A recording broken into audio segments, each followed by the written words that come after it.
Tony Khan and AEW are teasing yet again another massive announcement, but this time I'm going to tell you exactly why this announcement is actually massive, what to expect, and all of the details surrounding that. Plus, we're talking All In, some major returns, and a whole bunch more. As always, I'm going to put the timestamps in the description down below. I want to kick things off with our only WWE story of today's video, and that is Bron Breakker. Mainly just because I see there has been so much talk about Bron Breakker and why he didn't get drafted, and it's very surprising to me how I actually have to explain this and why people actually have to explain this. But even better, Worked Wrestling dropped a major tweet regarding Bron Breakker going undrafted. We've heard that there were tentative plans to draft Bron to the main roster, but officials are so impressed with his heel persona, he remained in NXT to better cultivate his character. There are tentative plans to call him up after SummerSlam. This is definitely going to be a story to pay attention to after SummerSlam, but it actually makes all the sense in the world. Bron Breakker's babyface character, honestly, I felt like he was good, but it just kind of seemed like another Roman Reigns, another John Cena, another babyface that pretty much will get forced down your throat. And I just don't think that was the right thing to do. Bron Breakker's been absolutely great as a heel. The moments that he's been creating with Carmelo Hayes on NXT has actually been really outstanding. And you know what? I think him being a heel right now is just best for business. I think he looks better as a heel. I think he is more natural as a heel. I think this guy completely comes across as a believable heel.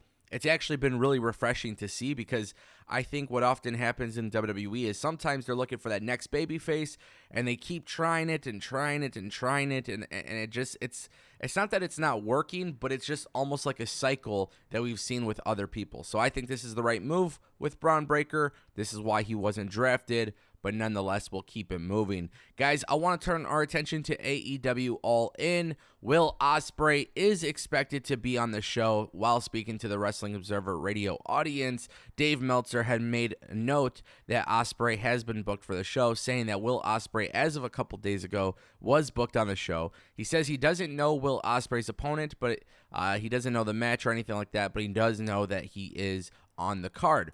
Now, you might be wondering, why am I talking about this? Well, really, it has to do with AEW All In, because a lot of people are actually starting to be critical of AEW doing All In, while at the same time they have Forbidden Door 2 just a few months prior. Now, I am not here to defend AEW, but what I will do is be very clear. AEW is bringing in All In to its lineup of shows. In fact, it seems like this is going to be the yearly stadium show, which is a really good thing for AEW. Regardless of how many tickets, regardless of all of that, this is really good news for AEW, the fact that people are definitely interested in it. AEW All In is essentially what the Forbidden Door pay-per-view should have been. And I do have to make that pretty clear. If you look at the formation of All In, there was no AEW at the time. But All In had so many people from other different promotions being on the show, it would only make sense if Tony Khan were to do the same thing with All In this year. And look, you guys know my philosophy on wrestling. I'm all about the stories. I'm all about continuity, character progression, the wrestling matches. But I really, really care about the little details. I really care about the logic behind storylines. I really care about those things. AEW All In, at least for the very first event, it would be nice to see it do a little bit more of a callback to the original All In. However, I will say this. If AEW doesn't really build storylines for All In, I'd be okay with that. Believe it or not, I'd be okay with that. However, AEW also has All Out. So if All In, for example, will be the Super Show, All Out will be happening like a week or two later. If I'm AEW, that's where I would have all the big storylines go. And I don't think there's anything wrong with that. Now, going forward, I do want to see some of these guys in massive storylines, massive stories going into All In. But if they don't do it for this year's All In, I'm okay with that. I just kind of want to make that clear, because I think a lot of people don't realize that All In was not really built based on storytelling or anything like that. It was based about building big dream matches and big matches in general, working with different companies. Essentially what the Forbidden Door pay-per-view should have been. So it does make me intrigued to see what AEW will do, because Will Ospreay is expected to be at Forbidden Door as well, but he is going to be on the card for All In. I want to see United Empire on the show. I want to see so much of it, and it would be nice if they brought in storylines for these guys, but I would not be mad if they didn't, because again, the formation of All In wasn't based on that. But just to kind of give you guys my perspective on that, we'll keep it moving. Guys, what is going on with Andrade? Andrade seemingly teases his return to AEW. During AEW Dynamite last night, he tweeted out a GIF of himself getting ready. And look, here's the thing. AEW, I was there, obviously. For those who missed it, maybe you guys didn't see it. I was there at AEW. I enjoyed it with a great group of guys, and honestly, it was just a really fun show. And it's what I always tell people, like, maybe TV isn't the best. Maybe the storytelling or the storylines or every single week of TV is great. However, there is nothing like an AEW event. And I tell people this all the time. I literally say this all the time. Since 2020, I've literally been saying, maybe even since 2019, AEW shows are extremely fun to go to, and the environment is great.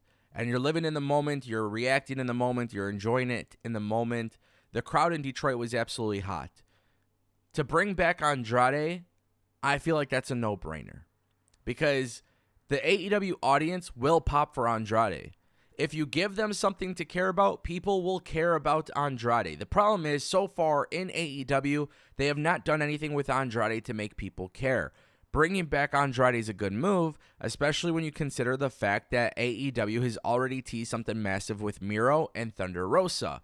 Now, this was a pleasant surprise, mainly for the fact that AEW doesn't typically do these backstage segments. And it didn't have to be overcomplicated. It didn't have to be stupid. It was very simple and logical. And I actually admired it. I was actually really, like, in the crowd. I was a big fan for this. So for those who don't know, Miro popped up on AEW Dynamite. And then just a moment later, Thunder Rosa also popped up on Dynamite. Both of them knocking on the door and walking right into Tony Khan's office.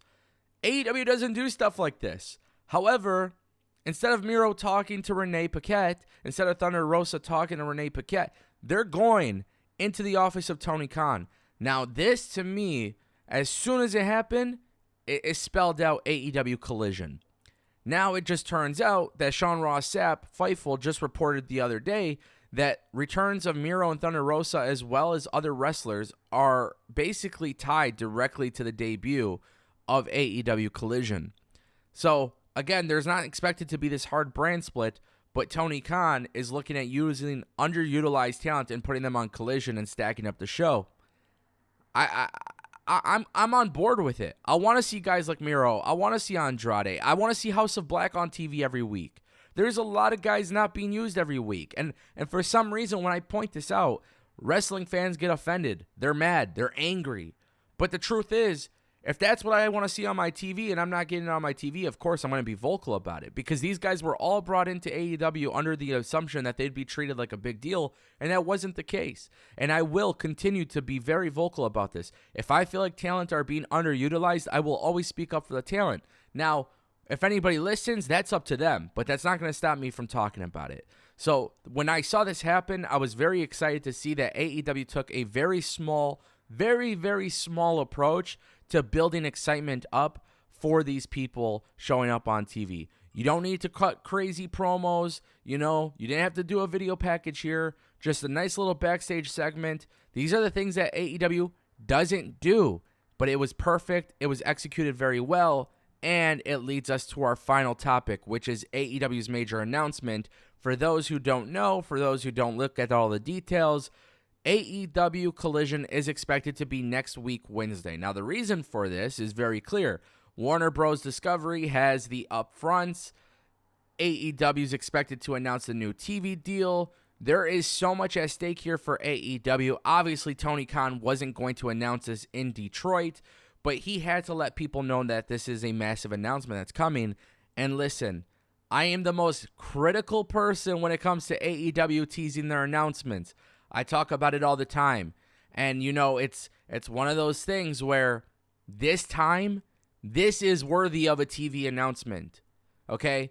If you're going to talk about this on TV and you're going to hype this up, this is worthy of it. Because AEW Collision being on Saturday nights, AEW TV deal, this is a game changer for the wrestling fans.